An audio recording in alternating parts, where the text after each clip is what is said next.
लगातार सीखते और सिखाते रहने वाली YouTube कम्युनिटी का मैं अपने चैनल फिजिक्स पाठशाला में हार्दिक स्वागत करता हूं। पिछले वीडियो में हमने वेक्टर्स के बारे में पढ़ा था, उसकी डेफिनेशन के बारे में पढ़ा था। तो हमने ये देखा था कि किस तरह से वेक्टर्स जो है वो स्केलर से अलग होते हैं, क्या ऐसी चीजें हैं जो उसको अलग करती है, एक अलग कम्युनिटी उसकी बनाती है। फिजिकल क्वांटिटीज को डायरेक्शन के बेस पे किस तरह से अलग किया जा सकता है, ये भी हमने देखा था। तो अब उस वीडियो का अपन एक छोटा सा क्विक रिवीजन लेते हैं। अच्छा, अगर आपने वो वीडियो नहीं देखा, आप 11th के स्टूडेंट है या साइंस स्टूडेंट है, तो एक बार प्लीज वो वीडियो आप जरूर देखें, आपको तभी ये कनेक्ट हो पाएगा। ठीक है, तो अपन देखो एक शॉर्ट सा है ना, बहुत ज्यादा लंबा चौड़ा अपन उसका रिवीजन नहीं करेंगे। अपन सिर्फ दो बातों के बारे में बात करेंगे कि वेक्टर की डेफिनेशन हमने दी थी, ऐसी फिजिकल क्वांटिटी जिसमें परिमाण भी हो, दिशा भी हो, है ना। तीसरी चीज भी थी, क्या थी वो?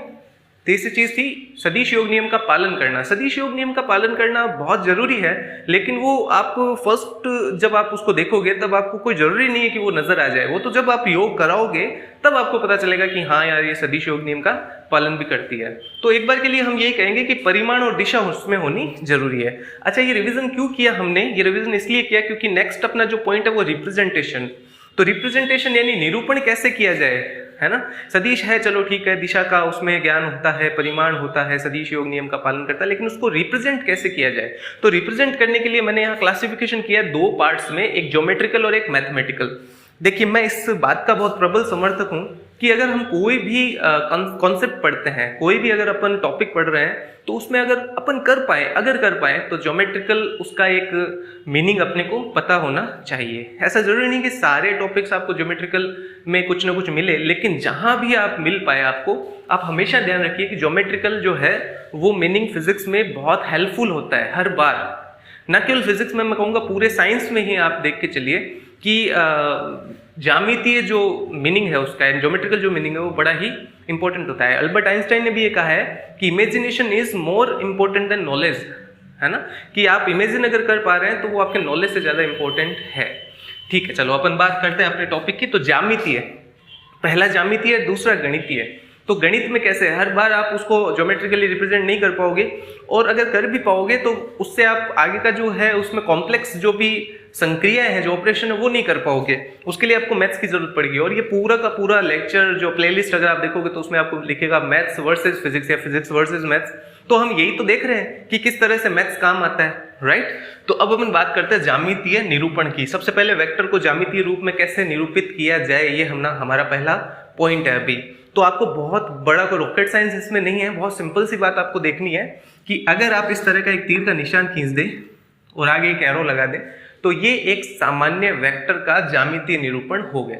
अभी इसमें बहुत सारी टेक्निकलिटीज आनी बाकी है। ये कौन है, कैसा है, कहाँ जा रहा है, कितना है, वो सब कुछ अपन बाद में डिस्कस करेंगे, है ना। कौन सी स्पेस में है, क्या इसका कोई स्थान फिक्स है, क्या ये हर जगह एक ही जैसा रहेगा, ये सारी बातें अपन करेंगे। लेकिन एक बार के लिए सिर्फ एक जनरली आप देखिए वेक्टर किस तरह से डिफाइन होता है, तो उसका निरूपण कुछ इस तरह से अपन करते हैं। ठीक है, अब इसमें क्या है, देखो हमने को इसमें दो चीजें बतानी है, एक परिमाण और एक दिशा। तो परिमाण के लिए हम क्या करेंगे, ये यहां से लेके यहां तक की इसकी जो लेंथ है, ये जो इसकी लेंथ है, ये लेंथ इसका क्या कहलाएगा अभी? परिमाण। ये लेंथ इसका क्या कहलाएगा? परिमाण। अच्छा, दिशा, दिशा के लिए क्या है भाई? दिशा के लिए इसमें दे रखा है ये लो, ये तीर का निशान। ठीक है, अभी इसको हम कहीं पे स्पेस में लेके जाएंगे, किसी निर्देश तंत्र में लेके जाएंगे, स्पेसिफिक जगह पे लेके जाएंगे, इसको डिफाइन करेंगे अपन, पर वो बात की बात है। अभी के लिए अपने को सिर्फ इतना है कि ये तो होगी इसकी दिशा, दिस वन इज दिशा, इस डायरेक्शन में, और ये परिमाण। ठीक है, छोटी क्लासेस में अपन बात करते थे ऐसे। मुझे एक टीचर ने मेरे क्वेश्चन पूछा कि भाई आपके पास एक लाइन है, इस लाइन को आपको न तो आगे बढ़ाना है, न इसको मिटाना है, आपको इसको छोटा कर देना है, तो आप कैसे करोगे, राइट। मैं उस टाइम बड़ा पजल्ड हो गया था कि यार ये क्या पूछ लिया, इसको अपन बना नहीं सकते आगे, इसको मिटा नहीं सकते, तो इसको छोटा कैसे करें या बड़ा कैसे करें। तो उनका आंसर ये था कि अगर इसको छोटा करना है तो इसके ऊपर एक बड़ी लाइन खींच दीजिए, है ना। ये एक आप ऐसा लॉजिकल क्वेश्चन मान सकते हैं। तो ये अगर आपके पास में इसको छोटा करना है तो एक बड़ी बना दो, इसके रेस्पेक्ट में ये क्या होगी, छोटी हो गई। तो सिमिलर, ये बात मैंने यहाँ क्यों बताई, क्योंकि सिमिलरली अगर आपको ये पता करना है कि ये परिमाण है और ये दिशा, इसका मतलब क्या है, तो आप ये इस तरह का एक वेक्टर और बना के देख सकते हैं। तो आप देख पा रहे हैं यहाँ पे इसका परिमाण ज्यादा है और यहाँ पे इसका परिमाण कम है। तो वेक्टर्स भी इसी तरीके से काम करते हैं कि लंबाई अगर ज्यादा है तो आपको एक सांकेतिक एक तरह से ऐसा एक संकेत मिल जाएगा कि ये वेक्टर बड़ा है, और अगर उसी के रेस्पेक्ट में छोटी लाइन आपको दिख रही है तो आप क्या कहोगे कि ये वेक्टर उस पहले वाले के रेस्पेक्ट में छोटा है। ठीक है, तो लंबाई के हिसाब से आप परिमाण देख सकते हैं, दिशा आपकी इधर उधर किधर भी हो सकती है, तो ये बना दिया तो इसकी दिशा दूसरी तरफ हो गई। अच्छा, अब अपन बात करते हैं मैथमेटिकल। तो मैथमेटिकल में देखो अपन यहाँ पे एक सबसे पहले एक छोटा सा मैं अल्फाबेट बना रहा हूँ। ये सब जो अब इससे सब वाकिफ है, ये क्या चीज़ है, ये ए है, और इसके ऊपर मैंने क्या लगा दिया, एक वेक्टर लगा दिया। ये कोई ऐसा जरूरी नहीं है कि अल्फाबेट अपने को कैपिटल लगाना है, स्मॉल भी कई बार आप यूज करते हैं। तो ये वाली चीज़, तो इसमें ये क्या है, ये तो वो क्वांटिटी को डिफाइन करता है कि क्या नाम है उसका, ठीक है। और ये ऊपर वेक्टर का निशान है, ये क्या दिखाता है, वो एक सदिश राशि है कि इसमें परिमाण तो है, साथ ही साथ में दिशा भी है। आपने छोटी क्लासेस में मैथमेटिक्स में ऐसा न्यूमरस टाइम किया होगा कि आप वेरिएबल्स को कुछ इस तरह से रिप्रेजेंट करते हैं, ए बी सी या एक्स या वाई या जेड, है ना। कभी आपने तीर का निशान नहीं यूज किया, क्यों, क्योंकि ये सारे के सारे कांस्टेंट है, ये सारे के सारे स्केलर्स है। यहाँ पे हमने ऊपर क्या लगा दिया, एक वेक्टर का निशान लगा दिया। इट मीन्स ये सब के सब क्या है, वेक्टर्स है। अच्छा ठीक है, अब अपन बात करते हैं कि कुछ बुक्स में, है ना, बुक्स की बात हो रही है। ये अपन बोर्ड पे तो अपन हमेशा ऐसे ही दिखाते हैं, आपको किसी भी क्लासरूम में मोस्ट ऑफ यही मिलेंगे, लेकिन बुक्स में कई बार इसको ऐसा कर दिया जाता है, इसको डार्क कर दिया जाता है। तो जहां पे डार्क है इसका मतलब ये वेक्टर है, और जहां पे ये, इसको बोल्ड कहते हैं, कंप्यूटर की लैंग्वेज में क्या कहते हैं, बोल्ड कहते हैं। तो अगर बोल्ड कर दिया जाए तो ये वेक्टर है, और अगर नॉर्मल है तो ये वेक्टर नहीं है, ये सिर्फ और सिर्फ क्या है, ये स्केलर है। चलिए ठीक है, तो अभी अपने पास ये बात हो गई। ये दोनों ही चीजें, एक बार इस स्मॉल को हटा रहा हूं मैं, ये दोनों ही चीजें आपको एक ही तरफ लेके जा रही है, दोनों ही वेक्टर्स के ही निशान है, हम यही यूज करेंगे, तो मैं इसी के साथ आगे बढ़ रहा हूँ। अच्छा ठीक है, अब इसमें देखो क्या है, इसमें अपने को दो चीजों की जरूरत है, एक परिमाण और एक दिशा। परिमाण और दिशा दोनों होने जरूरी है।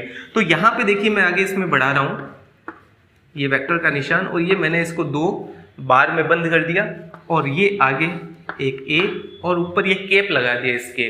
तो ये जो दो चीजें आपको दिख रही है, इसे कहते हैं परिमाण। इसे क्या कहते हैं, परिमाण, कि भाई इसका परिमाण कितना। जिस तरह से इसमें परिमाण और दिशा थी, उसमें भी परिमाण और दिशा होना जरूरी है, ठीक है। तो ये क्या है, इसका परिमाण।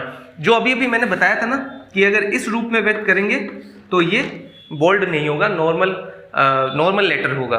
तो ये अपना हो गया परिमाण।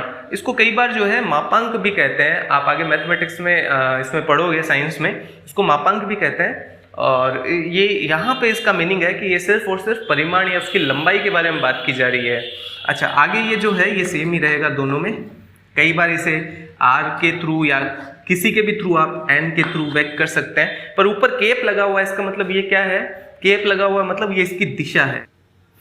तो ठीक है, ये हमारे पास में गणितीय रिप्रेजेंटेशन हो गया। अच्छा ठीक है, तो अब ये रिप्रेजेंटेशन अपन ने कर तो लिया, लेकिन ये पूरा होके भी पूरा नहीं है। पूरा क्यों नहीं है, देखो यहाँ पे 2 वर्ड आते हैं अपने पास में। क्या वर्ड आते हैं, एक आता है स्थानीकृत, एक आता है स्थानीकृत, और एक आता है अस्थानीकृत,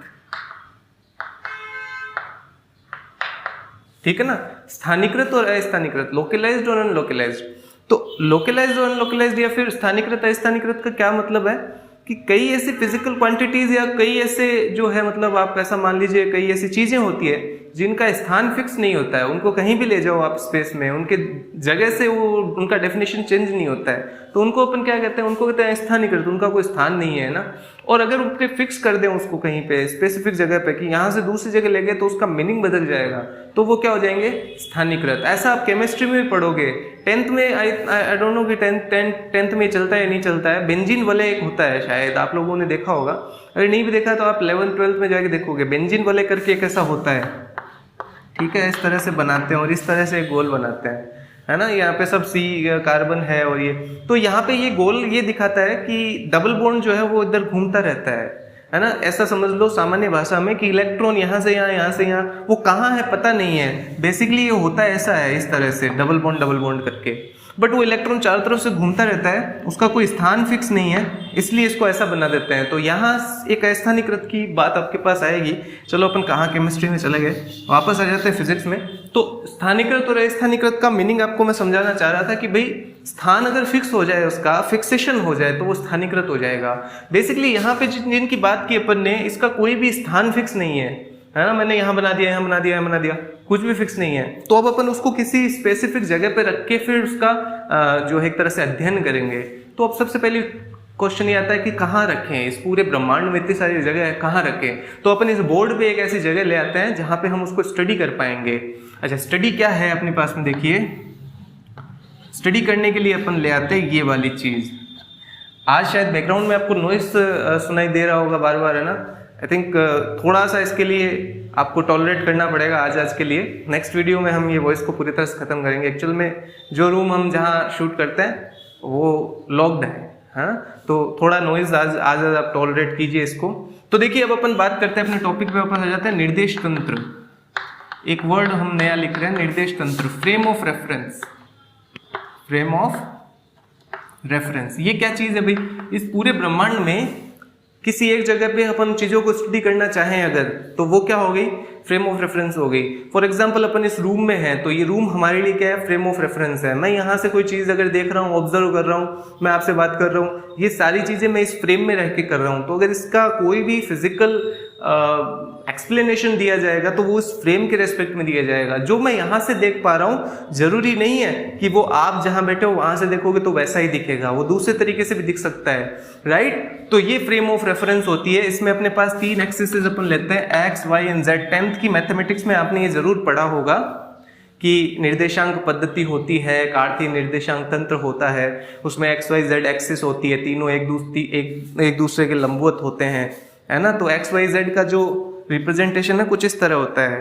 अगर आप ये एक्स कह रहे हैं तो ये एक्स हो गया, ऊपर हो गया वाई, एंड ये जो इसके लंबवत जो जाएगा वो होता है जेड। तो इस तरह का रिप्रेजेंटेशन होता है, this is X, this is Y, this is Z, ठीक है। अच्छा, अब अपन अगर इस निर्देश तंत्र में एक पॉइंट फिक्स करें एंड इस पॉइंट को मैं नाम दूं मान लो P, और P के निर्देशांक मैं कह दूं x, y, z। निर्देशांक का मतलब क्या हो गया कि इस एक्सिस पे मुझे जाना पड़ेगा x डिस्टेंस पे, फिर मुझे यहाँ जाना पड़ेगा y डिस्टेंस पे, फिर बाहर की तरफ आना पड़ेगा z डिस्टेंस पे, तब मेरा क्या होगा? ये x, y, z होगा। ये चीज़ें आप शायद जानते हैं, अगर नहीं जानते हैं तो एक बार आप रेफरेंस वहाँ का लीजिए, है ना। तो x, y, z अपना हो गया। अब अगर मुझे इस पॉइंट के रेस्पेक्ट में इस पॉइंट का एक वेक्टर बनाना है, इस पॉइंट के रेस्पेक्ट में वेक्टर बनाना है, तो मैं इसको इससे इस तरह से मिला दूंगा। आगे पीछे हो गया, कोई बात नहीं, ये यहीं पे P, ऐसा ये मैंने मिला दिया। तो ये इसका मूल बिंदु से इसको मिला दिया, तो ये एक वेक्टर हो गया।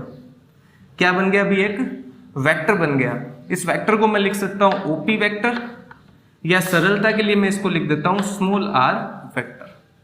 तो इस स्मॉल r वेक्टर की परिमाण क्या है? O से लेके P तक की लंबाई इसका परिमाण है, और दिशा क्या है? इस डायरेक्शन में, जो तीर का निशान जा रहा है इस डायरेक्शन में। अब ये क्या हो गया? अभी ये स्थानीकृत हो गया, समझ रहे हो मेरी बात? इसके जैसा दूसरा वेक्टर नहीं हो सकता। अगर इसको यहां से यहां ले आओगे तो ये बदल जाएगा, अगर इसको यहां से यहां ले जाओगे बदल जाएगा। इसकी लंबाई और इसकी स्थिति से बहुत सारी चीजें डिफाइन होती है ना। इसको नाम भी देते हैं अपन एक स्पेसिफिक, वो है स्थिति सदिश।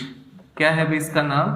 स्थिति सदिश, यानी पोजीशन वेक्टर, ठीक है, पोजीशन वेक्टर। अच्छा ठीक है, एक और अगर मैं बिंदु ले लूं P की तरह, मैं Q बिंदु और ले लूं, मान लो इसके निर्देशांक मैं कह दूं x1, y1 एंड z1। इसको इससे मिलाने वाली अगर मैं कोई रेखा खींच दूं तो ये क्या है भाई? यहाँ पे एक वेक्टर और बन गया OQ। ये क्या वेक्टर बन गया? OQ। और OQ अपना क्या है? OQ Q का स्थिति सदिश है। OQ क्या है? Q का स्थिति सदिश है। तो आप समझ पा रहे स्थानीकृत का क्या मतलब है? अब ये चीजें फिक्स हो गई है, एक बार डिफाइन हो गई तो वो उसी तरीके से चलेगी जब तक आप इस फ्रेम ऑफ रेफरेंस में हो, तब तक आप इसको बदल नहीं सकते अब, है ना। इसका मीनिंग चेंज हो जाएगा अगर आप दूसरी जगह जाओगे तो ये क्या है अपने पास? OP का या फिर P का स्थिति सदिश, जिसे मैंने R से लिखा है। अब अपन ज्यादा टाइम इसमें नहीं लेंगे रिप्रेजेंटेशन में, सीधा अपन बात करते हैं। ये तो चलो ठीक है, ज्योमेट्रिकल रिप्रेजेंटेशन हो गया।